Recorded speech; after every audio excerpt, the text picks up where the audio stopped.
આ જે રીયુઝ કરો છો કપડાનું કે જે તમે વેસ્ટમાંથી બેસ્ટ બનાવો છો, તો એ વસ્તુ પર્યાવરણને પણ બહુ હેલ્પફુલ થાય.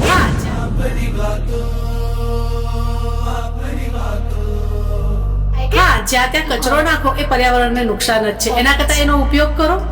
હું કોઈ પણ વસ્તુ વેસ્ટ જોઉં તો મને એમ થાય કે હારું આનું કંઈક બનશે. હા, સરસ. એનો વિચાર મને એવો આવે અને કરું. થોડોક વખત તો એ વસ્તુને રવાવી દઉં. પછી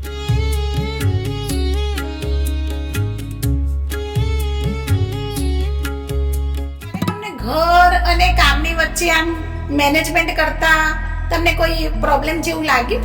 હા, એવું થાય, પણ પ્રોબ્લેમ ઈઝી સોલ્વ બી કરી શકીએ છીએ. પ્રોબ્લેમ થાય ગૃહિણીની છે ને આ બહુ મોટી વસ્તુ હોય છે. હા, અને એ બહુ કે જે જરૂરી ઘરેથી છે. કામ કરતા હોય છે એ ને, બહુ એ જરૂરી લોકો છે. હા. ઘર સંભાળી શકે અને કામ પણ સારી રીતે કરી શકતા. તમે મેનેજમેન્ટ ના કરો તો ક્યાં હંમેશા તમારે બે પ્રશ્નોમાંથી એક પ્રશ્નને જ ચૂનવાનો રહે છે.